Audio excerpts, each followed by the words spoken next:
বন্ধুরা, ৭২ থেকে ৭৫ একটি বিশেষ সময় পার হয়েছিল। বাকশালী অত্যাচার, বাকশালী নিপীড়ন, এর বিরুদ্ধে ৭৫-এ দেশের সিপাহী জনতা গর্জে উঠেছিল। সেই সময়ের স্বৈরাচারের পতনের পর এই দেশের জনগণ বেছে নিয়েছিল কাকে?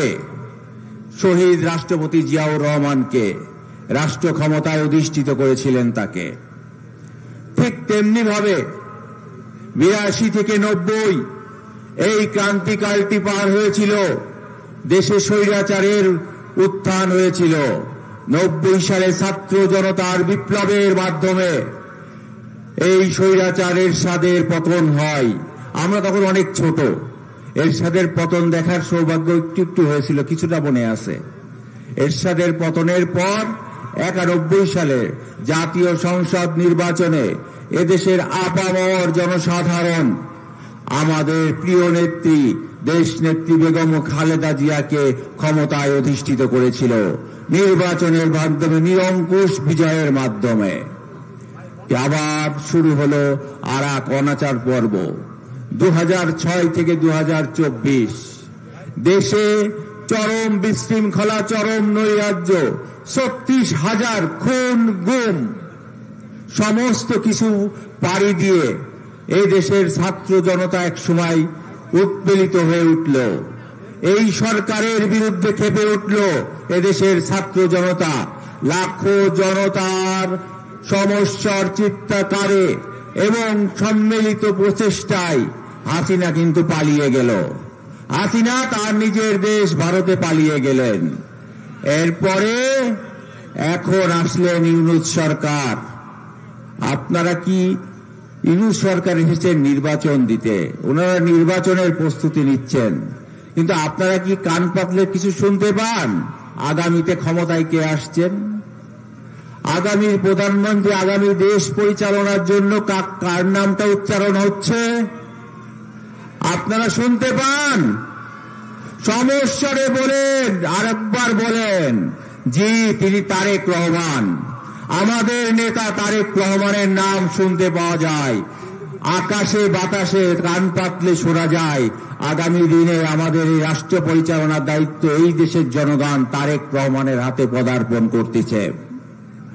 আমরা চাই এই তিনটি মানুষের মাঝে, জিয়াউর রহমান, বেগম খালেদা জিয়া এবং তারেক রহমান, তিনটি মানুষের মধ্যে একটা বিষয় মিল আছে, যেটা আপনারা অনেকে লক্ষ্য করেছেন কিনা জানি না, তা আপনাদেরকে জানানোর জন্য বলতে চাই। এই তিনটি মানুষই মেড ইন বাংলাদেশ নামের একটি দলের প্রতিষ্ঠাতা, একটি দলের নেতৃত্ব দিয়ে আসছে। এই দলটি মেড ইন বাংলাদেশ, বাংলাদেশ জাতীয়তাবাদী দল বিএনপি। এই দেশে কোন made in India, made in Pakistan দলের খাওয়া নাই, খাওয়া নাই, খাওয়া নাই। এদেশে একটি দলের এই কদর আছে, যে দলটি এই দেশকে গড়তে জানে, এই দেশকে প্রতিষ্ঠা করতে জানে, এদেশের স্বাধীনতা সংগ্রামের নেতৃত্ব দিতে জানে যে দলটি, সেই দলটিকেই সবাই কিন্তু পছন্দ করে। আগামী দিনের নির্বাচনে আপনাদের এই নির্বাচনের আগে আপনারা যে ১৭ বছর নিপীড়ন, নির্যাতন সহ্য করেছেন, এই সমস্ত সহ্য করে এখনো দাঁড়িয়ে থাকার জন্য অনেক অনেক ধন্যবাদ। জাতীয় নেতারা বক্তব্য দেবেন, আমার বক্তব্যের সময় শেষ। আপনাদের জাতীয় নেতৃবৃন্দের কাছে অনুরোধ করব, বাংলাদেশের চুয়াডাঙ্গা জেলা, এই প্রত্যন্ত জেলাটা অনেক অবহেলিত। তার একটি মাত্র কারণ, ১৯৭১-এর পর থেকে, ৭৩-এর পর থেকে যতগুলি নির্বাচন হয়েছিল ২০০৬-এর আগ পর্যন্ত, প্রতিটা নির্বাচনে এখানকার মানুষ বিএনপিকে ব্যালটের মাধ্যমে গণরায় দিয়েছিল এবং বিজয়ী করেছিল, যার কারণে গত ১৭ বছর অবহেলিত ছিল আমাদের এই জেলা। এখানে যারা জাতীয় নেতৃবৃন্দ আছেন, আমি এই মঞ্চে যারা আছেন, আমি বিশ্বাস করি আগামী দিনের সরকার গঠনে কমপক্ষে ৫ থেকে ৬টা মন্ত্রী আমাদের এই মঞ্চে উপস্থিত আছেন। তাদের কাছে বিনীত অনুরোধ করব, আপনারা এই চুয়াডাঙ্গাকে বিশেষভাবে দেখবেন।